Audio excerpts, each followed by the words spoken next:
जी बिस्मिल्लाहिर्रहमानिर्रहीम अस्सलाम वालेकुम students. We are discussing about second year biology chapter number 15, that is homeostasis. We were discussing about excretion. Excretion का topic plants के अंदर cover किया. Animals के अंदर कुछ रिप्रेजेंटेटिव एनिमल्स को स्टडी करने जा रहे हैं. उनमें पहले दो एनिमल्स जिनमें हाइड्रा और प्लेनेरिया शामिल हैं उनको डिस्कस कर लिया. और आज जो टॉपिक है हमारा that is excretion in earthworm. इनका अगर इंट्रोडक्शन देखा जाए तो अर्थवॉर्म जो है फाइलम एनेलिडा से बिलोंग करता है. It is triploblastic coelomates. Triploblastic means 3 germinal layers से बना होता है, ectoderm, mesoderm and endoderm. And coelomates क्यों कहा जाता है इनको? क्योंकि इनके अंदर ट्रू बॉडी कैविटी मौजूद होती है जिसकी बेस पे इनको सीलोमेट्स कहा जाता है. और बॉडी जो है मेटामेरिकली सेगमेंटेड होती है. मीन्स टू से कि इनकी बॉडी जो है उनके अंदर जो कुछ स्ट्रक्चर्स हैं, कुछ ऑर्गन्स अपने आप को कुछ इंटरवल्स के बाद हर सेगमेंट में रिपीट करते हैं. That's why such type of segmentation is known as metamerically segmentation और metameric segmentation. Next is metanephridia. Planaria के केस में हमने जो नेफ्रीडियम की टाइप पढ़ी थी that was protonephridium. And now we are talking about metanephridium. Earthworm के अंदर जो ट्यूबुलर जो एक्सक्रीटरी सिस्टम है that is in tubular form, उसको मेटानेफ्रीडियम का नाम दिया जाता है.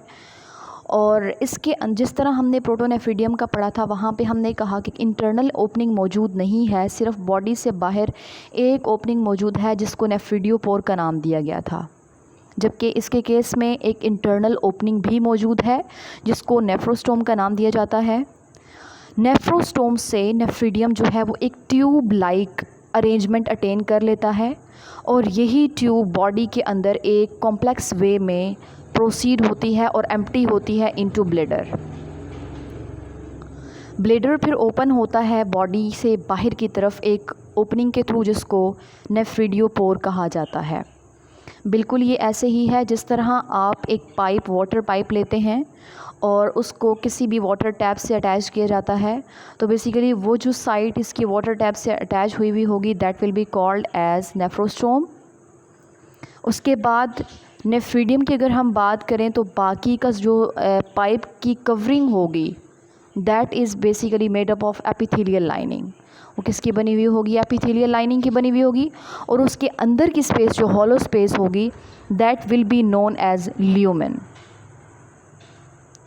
और ये कहाँ पे जाके और जो इसका दूसरा एंड होगा जहाँ से पानी वाटर एग्जिट हो रहा होगा that end will be known as nephridiopore. ये सिंपल एग्जांपल अंडरस्टैंड करने के लिए मैंने यहाँ पे मेंशन की. उसके बाद इनके अंदर मैकेनिज़्म ऑफ एक्सक्रीशन क्या है? तो नेफ्रोस्टोम जो कि इसकी बॉडी की इंटरनल ओपनिंग है वो बेसिकली सीलोमिक फ्लूइड जो कि इसकी बॉडी के अंदर मौजूद होता है उसको कलेक्ट करती है. और इसके अलावा अगर हम बात करें इसके अंदर ट्यूबुलर स्ट्रक्चर की तो जो ट्यूबुलर स्ट्रक्चर है इसकी बॉडी के अंदर उसके अराउंड लिपटी हुई हैं बहुत सारी ब्लड कैपिलरीज़. ये ब्लड कैपिलरीज़ क्या करेंगी? अब एपिथेलियल लाइनिंग, अब आपको पता है इंटरनल दो ओपनिंग्स हैं, internal as well as external opening. Internal opening के अंदर जो सीलोमिक फ्लूइड है उसके अंदर बहुत सारी चीज़ें ऐसी भी आ जाती हैं जो बॉडी की ज़रूरत होती है. अब अल्टीमेटली उन बॉडी को उन चीज़ों को दोबारा वापस बॉडी के अंदर भेजना है. लिहाजा अब उसके लिए ऐसा कौन सा फिनोमेना है जो बॉडी अडॉप्ट करती है इसकी? तो बेसिकली क्या होता है, जो एपिथेलियल लाइनिंग होती है वो ल्यूमेन से चीज़ों को एब्जॉर्ब करती है.